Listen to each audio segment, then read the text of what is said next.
Ladies and gentlemen, welcome back to Maple Leafs Media. 3-1 Maple Leafs win over the Winnipeg Jets. We got me, Jake. We got Ribb. How you doing tonight? Good, sir.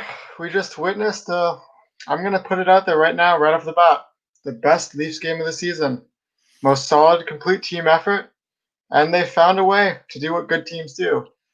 To win a game when the other team played pretty well too. The Leafs just played better. I agree with you.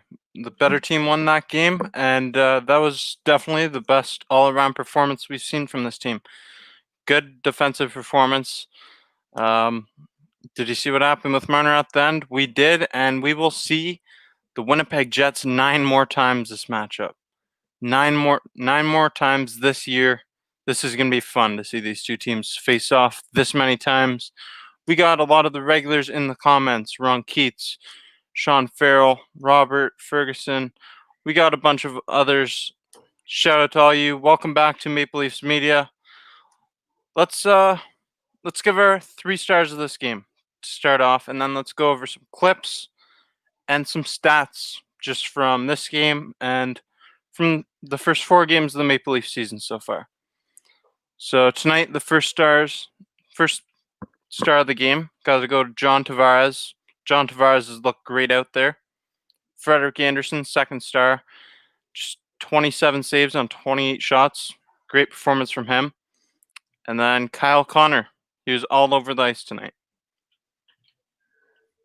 Yeah, I would agree with you there, and I think we also have to give an honorable mention to Connor Hellebuyck. Played a hell of a game in the Winnipeg net. Really kept them in a game, especially for the first 2 periods when Toronto was outplaying them. And yeah, you saw Kyle Connor with the goal there, was all over the ice, both on the power play and even strength. Played a great game on the other side. Frederik Andersen, what can I say? Starting to silence his critics. Where are they now? Where's everyone in the comment section being like, Freddie's not solid. Freddie was sloppy. Freddie didn't show up. Well, there you go. He just shut you guys all up. Well, and John Tavares, hell of a start to the season. Every single game, he's been one of the Leafs' best players, and that trend just continued today. Seth here says goalie controversy. Good to have one A. We don't have a goalie controversy. Frederik Andersen is the starting goalie of this team, and I don't think that anyone in the locker room would disagree with that. Frederik Andersen is the starter on this team. This is just a lot of outside noise. We wanted to see what Jack Campbell can do, and he looked good out there against the Senders. But he only faced 19 shots, and the whole team in front of him played well. Frederik Andersen looked great out there tonight. 27 saves on 28 shots. Freddie was fire. Let's get to some highlights from tonight's game. And if you haven't already, make sure you smash the like button, hit the notification bell. We've got the Toronto scoring at the ticker at the bottom of the screen. And let's start off with John Tavares. John Tavares putting home his 3rd goal of the season. A tight shot, and he was able to get it. 8th shot of the power play. Another chance in front, scores! John Tavares, power play goal! I really think that John Tavares is going to have a career year this year. I've been saying it. I really think that he's going to have a career year this year.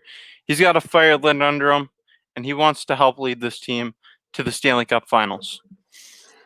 I'm curious, too, if it has more to do with the fact, like you mentioned, the fire lit underneath him, but also Tavares has now had 2 prior years in Toronto. He understands what they want to do. He's seen the coaching schemes from Mike Babcock to Sheldon Keefe, and perhaps Sheldon Keefe and what he is trying to deploy this team to do fits better with what Tavares does on a nightly basis as well. And just really getting that chemistry, and he's now played with them for a while. You can see how he really works out there with Nylander. I really like that line. You've got Jimmy Vesey, who you're big on. I think he's been solid. I'm not sure he sticks with the line still for the full season, but it's been a really solid line so far. And I think it's going to be a good year. I think it's important not to get ahead of ourselves. We've seen the Leafs play both sloppy games at this point and now a really solid game. And I think the mark of this team and what's truly going to tell us when they've turned a corner is when night in and night out, you see them bring an effort like this Winnipeg game. Yeah, I mean, you got to keep bringing the effort like you did tonight, because this team that we saw out there tonight is capable of a lot of really good things, and that team out there tonight will go further than these Maple Leafs teams have in the past. And we're going to need to see this consistently in this Canadian division because there's a lot of tough matchups. I think that also Dave had a really good point in the comment here about Freddie playing better when he had proper rest, on the 3 days rest. And I would have to echo that. I think a lot of the times when you've seen Sloppy play with Frederik Andersen in the past, he's just been overplayed. He's been burned through and he's played too many games and too many nights. And now having a solid backup like Jack Campbell, that's the stability that provides. If Campbell can go in there and have a solid season and really address the back goal issue, you're going to see not only a better goalie situation overall, but a healthier and more fresh Frederik Andersen throughout the season and going into the playoffs. Well, definitely. Healthy and rested up Frederik Andersen is critical to this team. And I think in the past years in the playoffs, once we get to the playoffs, he's just been exhausted. So much extra fatigue from playing the third most minutes in the NHL last year. That's tough. Connor Hellebuyck, Carey Price were the only two goalies ahead of him in that category last year. And all three of these teams, they had earlier ends to their seasons than they would have liked to last year. We've got some comments coming in here. Robert Ferguson, don't like the sit back in the third with a 1-goal lead. Keep building and do not let off the gas. I agree with this. We got outshot 12-6 in the third period. I'm not too happy about that. That's the only period we got outshot this game. We need to stay strong throughout the whole game. But I liked what I saw from our team overall today. I think that may allude to a bigger problem too that may come out throughout the season. I'm not sure I've seen the killer instinct in this team yet. To really have that lead and hold on to it with a stranglehold. And I think that's something that the Leafs are going to have to figure out as the season goes on. Yeah, definitely. I mean, let's keep it going. Let's keep up the momentum we've got. We face Edmonton twice this week. And it's going to be a lot of tests coming up in the near future. Let's continue with the highlights. Let me just get rid of this comment here.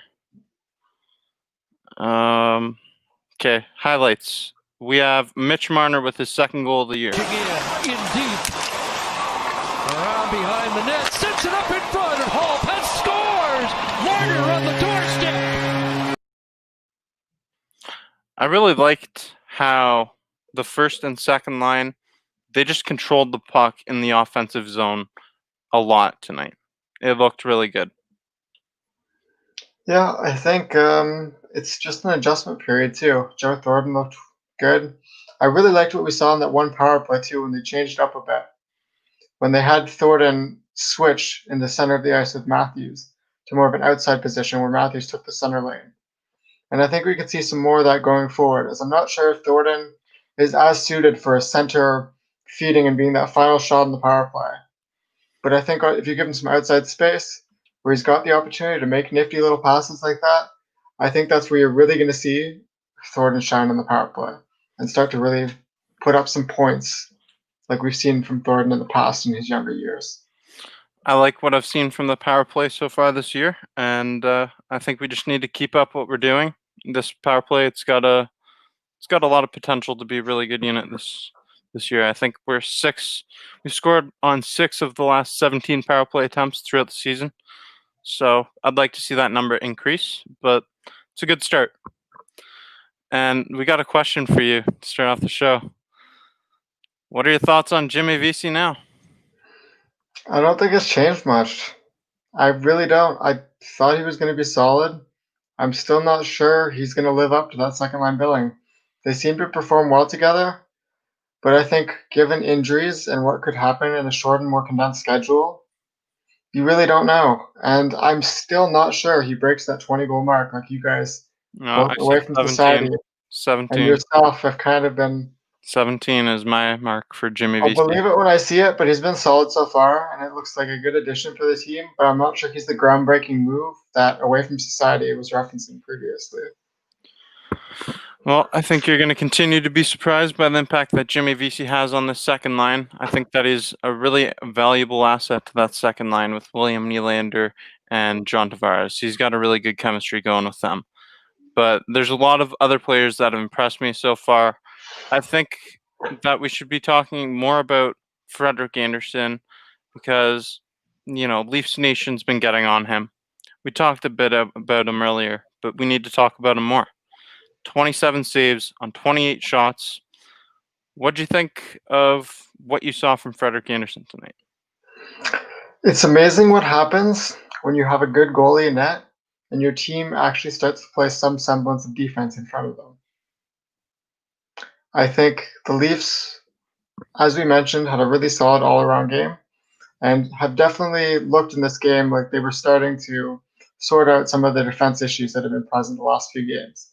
And I think that's the world of a difference you see in Freddie. I don't think as much of the previous games were on Frederik Andersen. And I've seen commentators now mention it. I'm sure there's people in the comments that have touched on it. That Frederik Andersen is a notorious slow starter to NHL season. But after seeing how Jack Campbell played the other night, if that didn't light a fire under his behind to step it up and really question, this is my crease and I got to make sure that I keep a hold of this crease, I don't think anything else would. And I think it's a combination of that fire and just having better defense in front of him. And we saw what Frederik Andersen is capable of tonight. Yeah, he was really good out there tonight. I mean, Frederik Andersen, he's like you said, he's gonna have that extra fire under him because Jack Campbell went out there 2 nights ago against the Senders, pulled away with the victory, and Leafs Nation was roaring. I'm sure Frederik Andersen had a lot of mentions on Twitter, Instagram, wherever. I'm sure he had a lot of mentions, and there's a lot of comments, overreactions about Frederik Andersen. He has been a slow starter throughout his career, so let's just give him some time, and this is exactly what we need to see from him going forward. And I think what a lot of Leafs Nations fails to see on Frederik Andersen is he is a top 10 goalie, I would say, in the NHL. I'd agree with that. Even at his worst, he's still a very solid goaltender. And I think oftentimes as Leaf fans, we really just tend to jump on top of him when he has one bad game. But heck, you can look at any goalie in the league, even the best ones like a Carey Price. They have bad games, it's just part of the position. And it's about your consistency over that full schedule and how it evens out, not one game to the next. So it's really about not putting too much stake in one game and just seeing what he's capable of doing on a week-by-week basis and a season-by-season basis. Definitely. Well, something that's been helping Frederik Andersen is this comment right here. Bryce Ferguson says the PK is good, and I have got to agree with you. Bryce. I'm not sure where I stand on that because it was better than what we've seen in the past. But I still think there was a bit of concern there with how much Winnipeg really did have zone time in the power play. And they still did have a few good chances. And obviously, for anyone that's looked at my fantasy lineup, I had a vested interest in Winnipeg getting some power play points, as I've got a few of their players. So I was watching that more carefully and really threw intricate details to that. I think the Leafs did a good job of really containing them, and I would like to see them in the future get the puck out of their zone a bit more. But the penalty kill is definitely looking a lot more solid than it did last year. Well, yeah, last year we had the 6th worst penalty kill unit in the NHL. This year, we've only led 3 goals on 17 penalty kills, and we just need to see this be sustained success throughout the season. The penalty kill, we brought in a lot of these players to help with the penalty kill, and I've really liked what we've seen from this unit, especially considering where we were last year. We got some more comments rolling in here. VC role is simple. Do the small details and take it to make the play. I agree with that. Joseph Clark, did Soup have a good game? Ilya Mikheyev, we've been hearing a few mumbles from Leafs Nation about Ilya Mikheyev's slow start, but I think he looked pretty fast out there tonight. I liked what I saw from him tonight. I think he's flown under the radar a bit too, because I haven't really heard him mentioned as much so far this season. And I think that's just a testament to the forward depth that the Toronto Maple Leafs do have. That a guy like Ilya Mikheyev can get off to not the greatest start, not the worst start, just kind of a middle averaging start. and you're not going to hear too much about it because this Leafs team does have that plethora of depth at forward, and that's what really makes this team special. Definitely. We got a question here about Joe Thornton. Can Joe Thornton keep up on the first line? And I think that what we've seen from Joe Thornton so far this year, I've liked it. Joe Thornton had his first goal as a Maple Leaf against the Senators, and he was generating some opportunities tonight. The way that first line was controlling the puck, especially in the first period, they looked damn good out there. I think that also ties back into knowing his role. And I think Joe is a player that I trust given his experience in the NHL. He's not going to be trying to do too much. He's going to know where his role is on that line and he's going to fit into it seamlessly. And I think that is the value that a player like Joe Thornton brings. That whether he does end up staying on the first line for the full season or whether it ends up getting shuffled around, you know what you're getting on a night in, night out basis from Joe Thornton. And you're getting a high hockey IQ player that knows his role, and whatever the line is he's tasked to play with, he's going to fill that role. Definitely Joe Thornton. He's a valuable asset to this team. Not only does he bring that veteran presence, but I really like what he's been doing on the first line, and I like how him and Zach Hyman, they can switch at any time. It's a good thing they got going. I don't think that they should be changing this anytime soon. Seth gives us a key stat. Leafs with Matthews on the ice outshot the Jets 20-4. Have a 1.33 to 0.21 expected goals advantage. Ooh, looks like my webcam's decided to. There we go. Should Leafs Nation miss Paul Maurice? The answer is no. The answer is no. What do you have to say? Paul Maurice, that's a name I haven't heard in a long time as far as it relates to the Maple Leafs. I think that definitely alludes back to a darker time as a Leaf fan.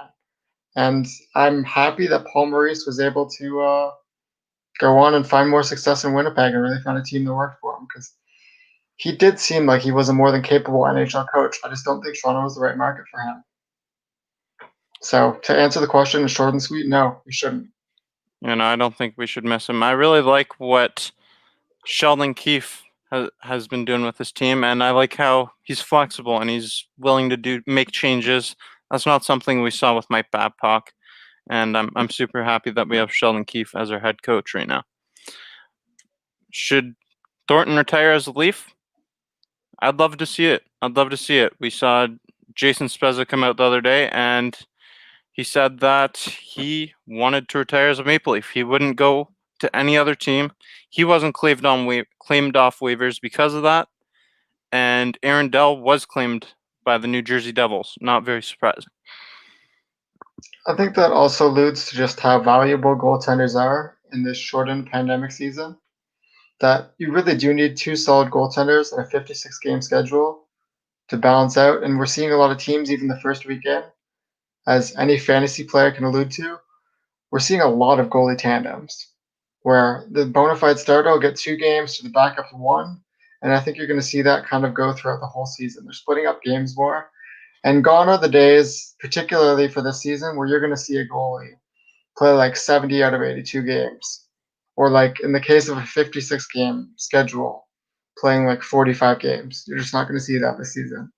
I think it's going to be more of like a 35-21 split at the most, and probably could even be a 50-50 split for some teams. There's a comment that I have to get to right here. But yeah, I agree with what you're saying about Aaron Dell. I'm not surprised he was picked up by a team. What are you guys' thoughts of Hall sticking up for Frederik Andersen after Kyle Connor ran into Freddie? I wanted to talk about Justin Hall. This wasn't the reason why, but let's talk about it. What did you think of Justin Hall sticking up for Freddie? I thought he could have done it in a different way. I always like to see Justin Hall or anybody standing up for your goaltender. It's something you should do. And we haven't had very many people standing up for other players on this team, but it kind of cost us a penalty, and he didn't really do much. It wasn't a fight or anything.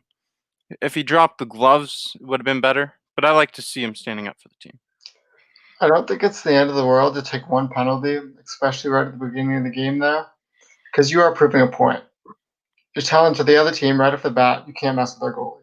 You're not coming in his crease, and if you do, we're going to do something about it.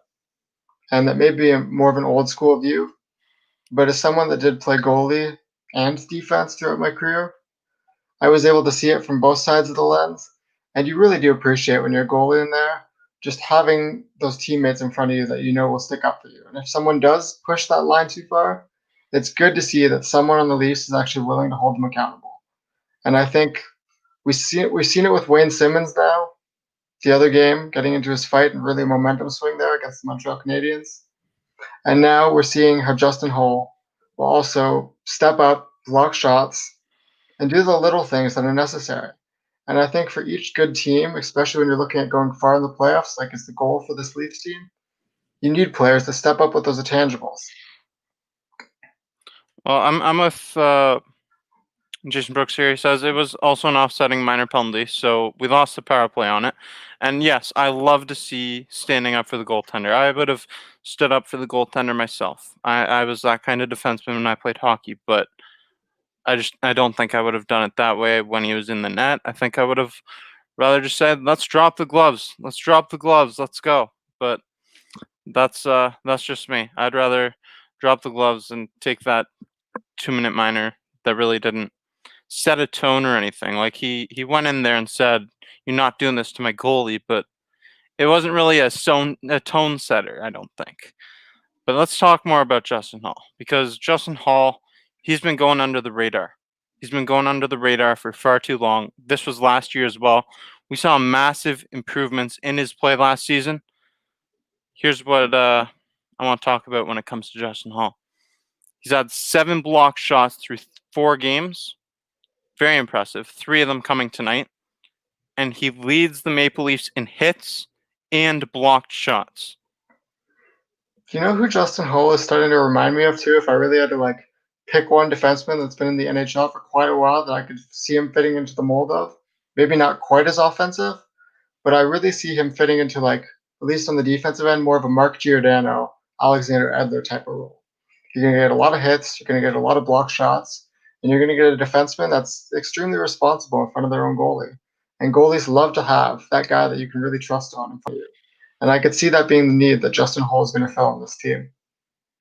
Yeah, Justin Holl is a very valuable asset to this team, and I love what I've seen from him. If we were to end up breaking up the Morgan Riley TJ Brody pairing, I think Brody could go with Hall, and then you could have Riley with Muzzin on the first line. That's a line combination that I'd like to see for the defensive pairings.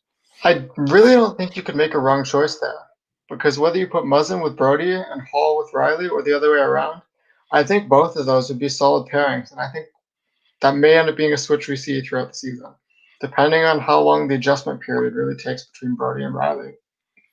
Yeah, I don't think that first defensive pairing sticks together all season. I mean, there's a chance that their chemistry it improves. There's definitely an opportunity for that to happen, but I just don't like the idea of these two guys that love joining up on the rush. I don't really like them together. I think they both have very strong skaters. They both have great offensive skills for a defenseman. They need that shutdown guy beside them. Whether you think it's old school, whether you think it's new school, I just don't see that pairing working long term. And I could see that being an amazing power play defense pairing, but not as a regular pairing that they're putting out there at even strength. We got a question from Joseph Clark about the Winnipeg Jets here. Is Winnipeg overrated? And my answer to that is hell no. I don't think any team in this Canadian division is overrated. All these teams are tough, and you got to also take into consideration that the Winnipeg Jets were down their top scorer in Patrick Laine. And I think back to the point earlier, you watched a Winnipeg team not show up with their best game. And I think if the Leafs play this Winnipeg team like they played a Montreal game or one of the early Ottawa games, they don't come out with a point. Because Connor Hellebuck more than showed that he was playing quite a solid game tonight, despite everything the Leafs threw on him, especially for the first 2 periods. So I don't think Winnipeg is overrated. And I think what we really saw is just what this Leafs team is capable of when they're running even close to what their capacity is. Yeah, this Maple Leafs team, it's got a lot of buzz around it right now. I mean, starting off 3-1, it's a nice start. Small sample size, but I really think that this team can do a lot of good things in the future of this season. We face Edmonton twice this week, and then we'll have Calgary after that. It'll be interesting to see how we fare against these teams. If you had to give a prediction when you're coming out after you've played your Edmonton Calgary game, what do you think Toronto comes out with? I think we're going to win 3 of the 4 games. That's interesting. I'm gonna say it's a 2-2 split. I think this team's solid, and I think they're gonna take one of each game from each team. But I think the Western teams are pretty solid too.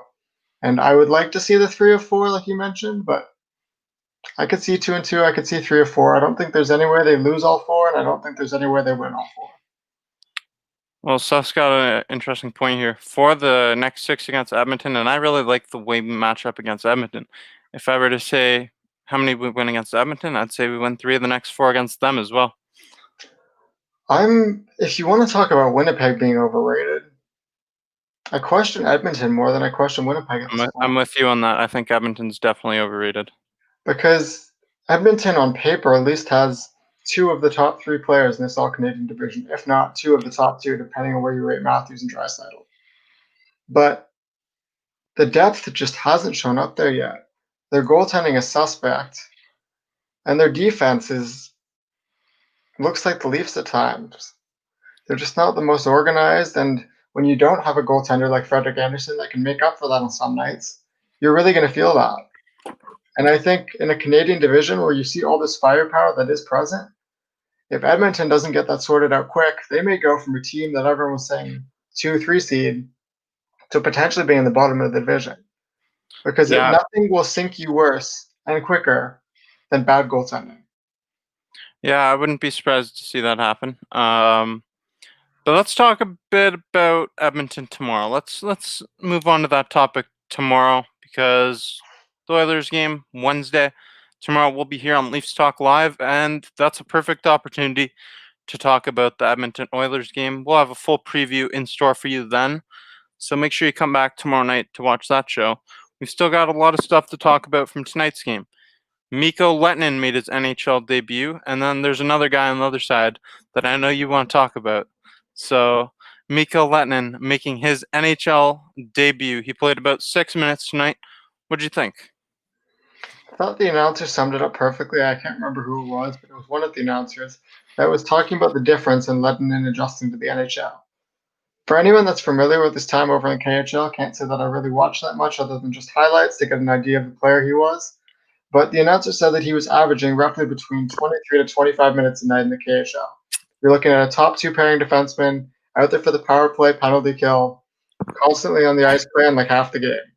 That's a huge adjustment coming over and playing 6-7 minutes a night on a Leafs team. And I think that will be the biggest determining factor for him is how well he can adjust to that. Because obviously going from having to conserve energy for half a game and trying to figure out how that's working out, and especially playing with a bigger, more international sized ice, to then playing 6 to 8 minutes, possibly 10 minutes a game, where you've got to put your maximum effort and you're not going to be out there for half the game. That's a huge learning curve for any defenseman. And like we mentioned in the comments, he's already 27 years old. It's not like he doesn't already have these habits that he's had in place and what a role that he's familiar with. And I still think it's going to be a big learning curve for him coming over to the NHL. So I really do like how the Leafs are easing him into this. Yeah, I mean, I like that we played with 7 defensemen tonight. I don't think it's something that I'd like to see much going forward, but it's a way of getting someone comfortable and easing him into the lineup.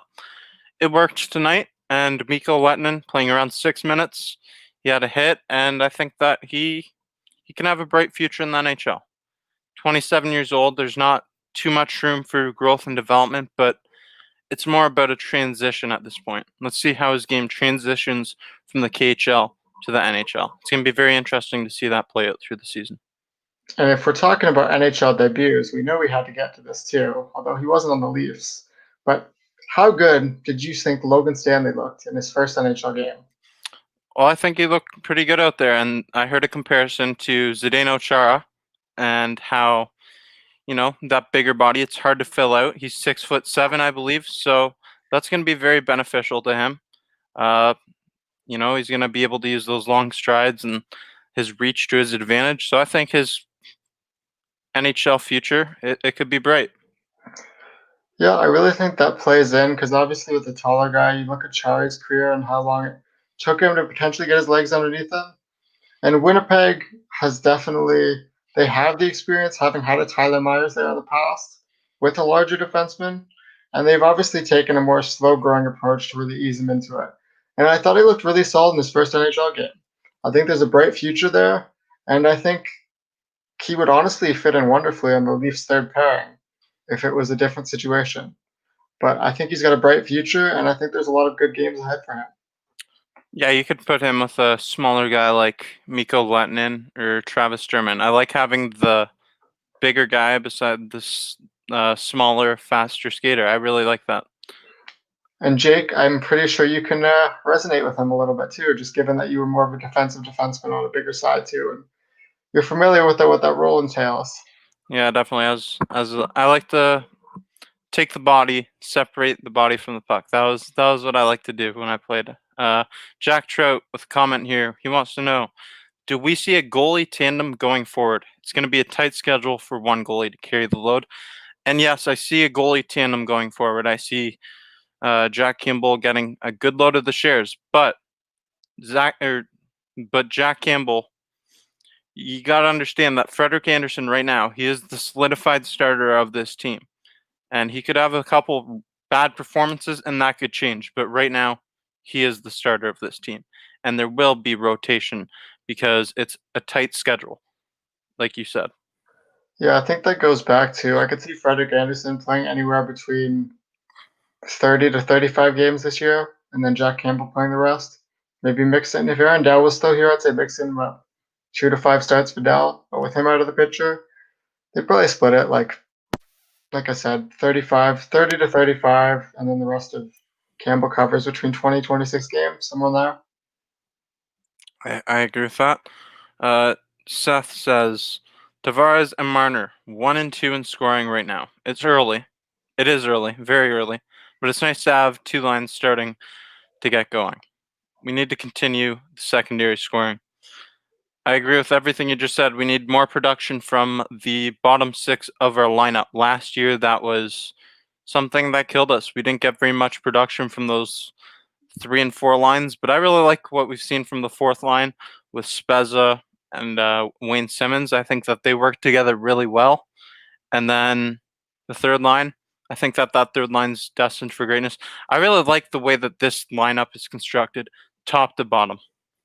And I think, don't tell that to Zach Hyman, because he may have not gotten on the score sheet with a goal, but he played a hell of a game tonight. He was all over the ice, lots of shots on goal, constantly being a pest to the other team's side and really bringing that toughness and grit. And I think that's part of the reason why you're seeing him down on the third line. To have a player like that, he's obviously got the skill where he could play a supporting role on a first or second line and fit in very well. But having the flexibility to deploy a player like that in the third line, matching up against other teams' third line, that really is the riches that this Leafs team has with a vast forward group. Well, Zach Hyman, he might not have scored and got on the score sheet like you'd want to tonight, but he had 10 shots on goal. That's impressive. That's impressive. He was all over the place tonight. Zach Hyman definitely had a great showing. Props to him. We've got a question here from Muhammad.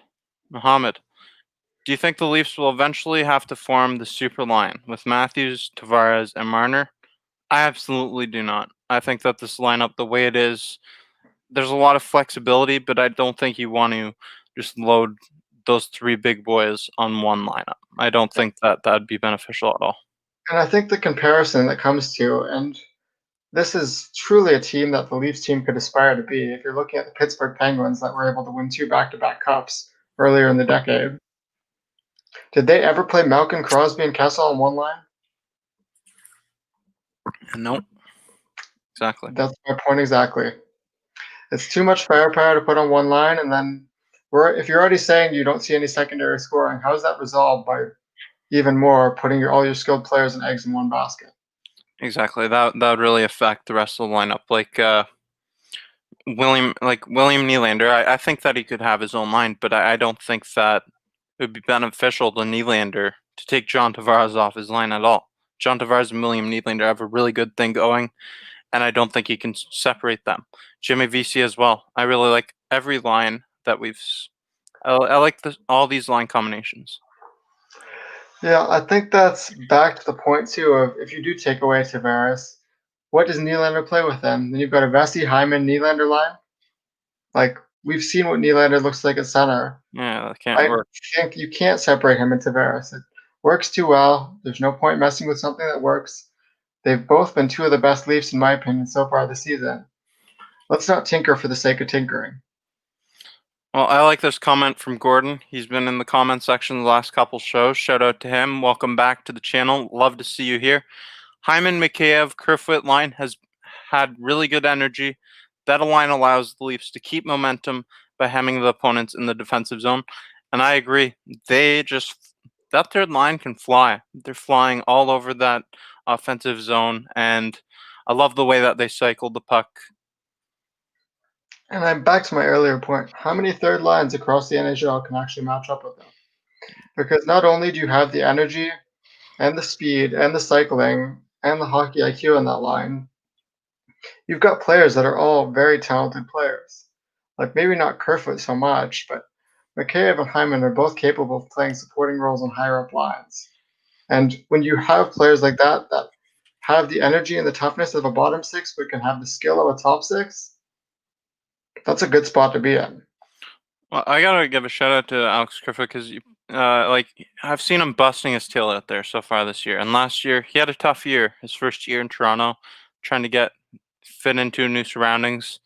I like what I've seen from him this year. He's been busting his tail out there. That third line, it's a cohesive unit. I think that we might have the best second and third lines in the NHL. And I think part of all the hate for Kerfoot too was just given dealing away a fan favorite like Nazem Kadri and how porous Tyson Barrie really did fit with this Leafs team. And obviously Kerfoot was kind of an afterthought in the deal, was part of the package but wasn't the primary piece. And because Barrie wasn't able to fit in as well, everyone kind of got on Kerfoot. When perhaps Kerfoot didn't have his best year and it was a down year for him, but he wasn't a terrible fit on the team either. But when you compare just the Kadri for Kerfoot straight up, like some people were starting to think of it as, then that's when you start to ask questions. Yeah, definitely. Cap considerations and everything. Obviously, I'd love to have Nazem Kadri back, but it's not realistic, and I don't really know how we would have maneuvered the cap situation. We have some comments here. Seth, Tavares is looking like he's flying out there compared to last season. John Tavares, I've been saying this, and I said this before the season even started. After the blue and white scrimmage, that post-game show, I said I think he's going to have a career year this year. And it's not going to be in total points, but in points per game, I absolutely believe John Tavares is going to have his career best this year, playing on a line with Jimmy Vesey and William Nylander. All three of these guys are going to have career best in points per game and goals per game. I think that this unit, it's really special. And once they get that chemistry going even more, just watch out. And I think I've got two words to come back to that: work ethic. We obviously have seen all of our daily lives be a bit more disrupted this past year than what, and I think some of the younger guys may have struggled with that. They didn't quite know how to adjust. They weren't able to stick on their training regimens. Things got up in the air and things changed. And I think back to the professionalism that Marty Biron talked about in your interview, and how John Tavares, from such a young age, both watching his relatives at high-level athletes and really getting that ingrained in him, I think he put in the extra work in the offseason. I think John Tavares was able to find other ways to keep himself more ready and more game prepared than other players were. And I think ultimately you're seeing the dividends of that pay off in the early season. He looks a step quicker. He looks like he's already in mid-season form where other players are still getting their legs underneath them. I'm not sure that advantage is going to hold up the whole season, but he's primed for a career. He is, absolutely. And to everybody watching, thank you for watching this. We're not done yet. We've got a lot more to discuss. Leave your comments in the comment section, whether it's your thoughts, your questions, whatever you've got for us, drop in the comment section. We'll get to it. And make sure you smash that like button and hit the notification bell. Share this video. It all helps Maple Leafs Media, the brand. We're growing and very appreciative of all that you do for us. So let's continue talking about this game. There's something that I think we should definitely talk about because toughness has been it's been a struggle for this team, and we've been talking about this team doesn't have grit. They don't make enough hits. Well, I'm not going to say that we made a lot of hits tonight, but for Maple Leafs, we made a lot of hits. The Maple Leafs registered 25 hits tonight, and that is 10 more than our previous high of 10 or 15. So I like to see it. I like to see it. It's a start. It's a start, and I think, again, the Leafs showed in the game today that when the games do get tougher and it's getting closer to the playoffs and farther down the season, they are capable of playing like this. I think at sometimes they're their own worst enemies because they do demonstrate. We've seen games, we've all seen games. They're more than capable of playing like this, and they just don't do it consistently. And I think that's where they got to turn the corner if they want to be a truly elite team. It's got to be that consistency, night in, night out. Coming and playing the Toronto Maple Leafs is no easy task, and that's what it's got to get to. Yeah, you know what? They need to be a little bit more like Maple Leafs media sometimes. They need to be consistently consistent and bring their A game every night. They need to just bring the body. Bring the body. I'm not asking you to blow guys up with massive hits. I just want separation from the body and the puck. It's simple. Register a hit by separating the body and the puck. It's a big, big part of the game. And especially when you get closer to the playoffs. And I think that's going to carry from the top down. If you see guys like Austin Matthews step up and start to play a bit more of a physical game, obviously we don't want him going out there and putting himself in injury's way. But even just he has the size. To see someone like that go out there and play a touch more physical, it's going to trickle down through the lineup. Because when you see your top six guys going out there, whether it's blocking shots, putting their body in the line, playing more physical, what as a bottom six guy, what excuse do you have? Repeat that, sorry? When you see your top six guys go out there and play with their heart and soul, and whether it be blocking shots, playing more physical, hitting, what excuse do you have as a bottom six player? I think it ultimately comes from the top down. And I think when the Leafs play games where they're not as physical, their top players have no one to blame but themselves.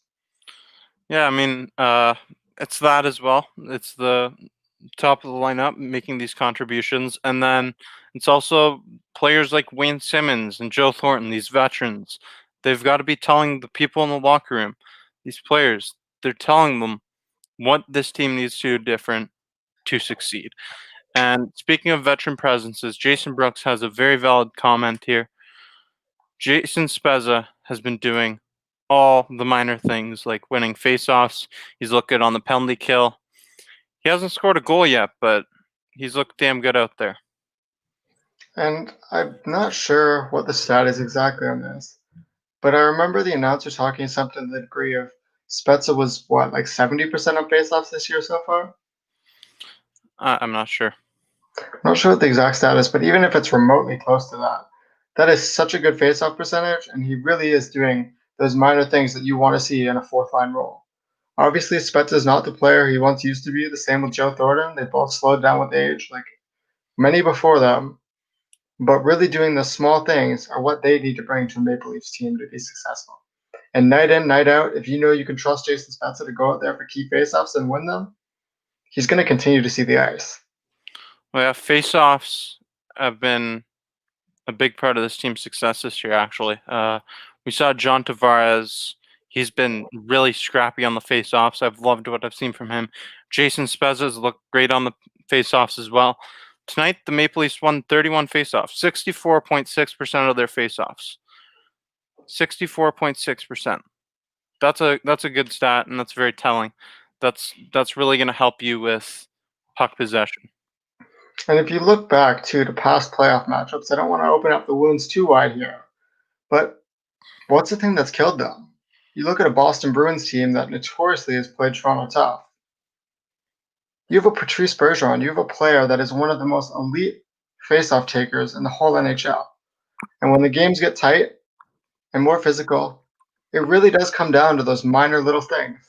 And I think if the Leafs can continue winning faceoffs and doing the small, minute details like that, it's going to carry over with more success come postseason time. Well, yeah, we've seen it on multiple occasions that the Maple Leafs have scored off the faceoffs this year. We saw it in Ottawa, and I think that the Maple Leafs faceoffs are obviously a huge part of the game, and that's something that the Maple Leafs they can benefit from if they continue to win these faceoffs. I like what I've seen from our centers and our center group, top to bottom. It's really good. It's a really good unit. Yeah, I think our centers look pretty strong so far this year. I'm not sure I have any concerns there so far. It looks like 1 through 4, they're all playing really solid. Obviously, you've got depth in the position too. You've got someone like a Joe Thornton that's more than capable of slotting back into a center position if need be. And I think the Leafs probably do have 6 guys you could see playing center if need be.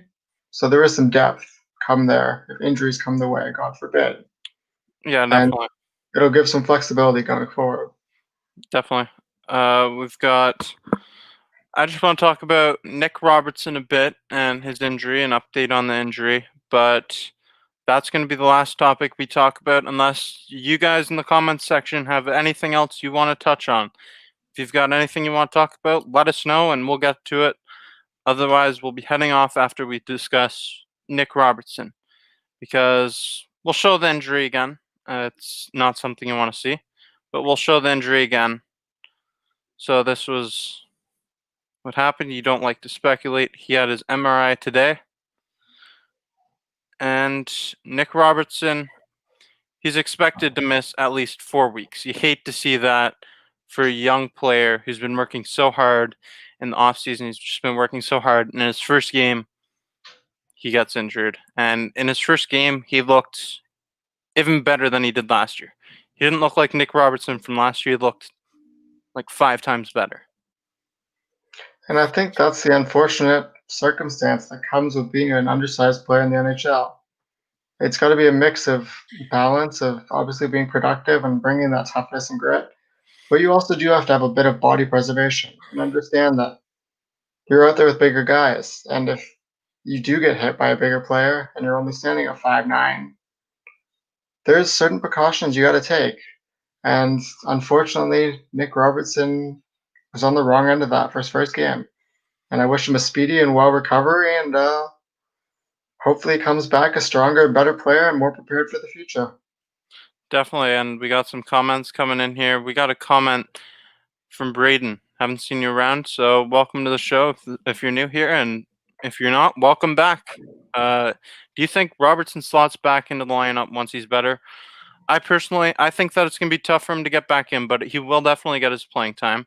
He will get playing time, and I think that when he does get on the ice after his injury, I think he's going to make his case, and he's going to make it impossible for this coaching staff to take him off, because I think he's just going to come back with even more fire. We saw his workouts this offseason. He had so much off-season determination. He was just constantly grinding, and I think that that's going to continue through his rehab, and he's going to come out with a lot of fire and intensity. And I think, unfortunately, he might be a victim of circumstance. It depends how this Leafs team's playing when he's healthy. If they're on a hot streak and they've been playing well for the full season, I don't think you're going to see too many adjustments. And it's really unfortunate timing, especially when he was looking so strong and such a good fit for this team. But they'll have to reevaluate where they are as a team in 4 weeks and see where Robertson slots into that. He's got his work cut out for him. Definitely. Hopefully, it's gonna be interesting to see, because if the team's on fire, they might not want to change anything. We got some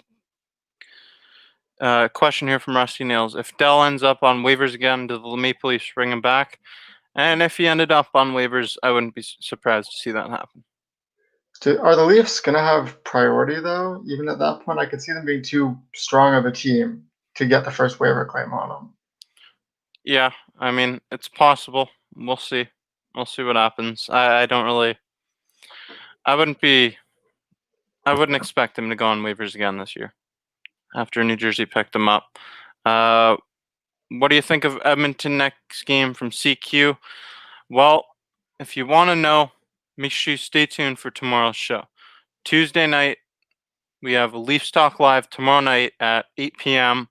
We will do a pregame show of the Edmonton Oilers Toronto Maple Leafs matchup, and it's going to be a fun show. We'll do what to expect for the next 2 games against them, and we can even do a prediction for the next 4 games against them, because we have 4 games against them in the next 2 weeks.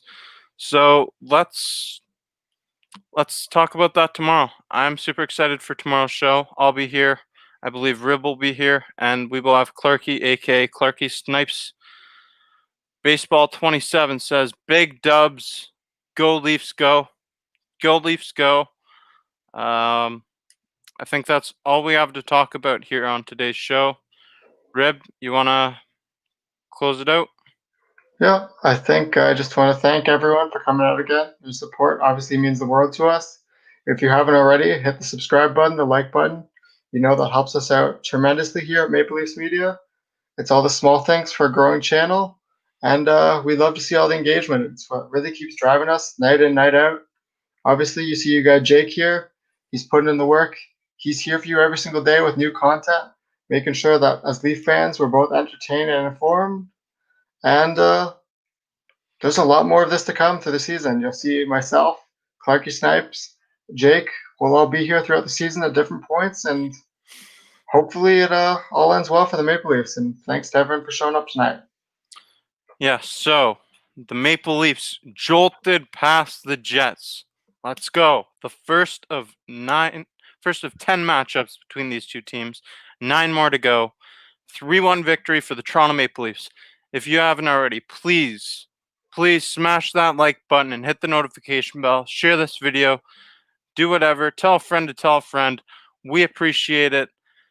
It means a lot to have all you guys in here on a nightly basis discussing the Toronto Maple Leafs. It's our team. We're fans of the Maple Leafs talking to other fans of the Maple Leafs. So thank you for watching this.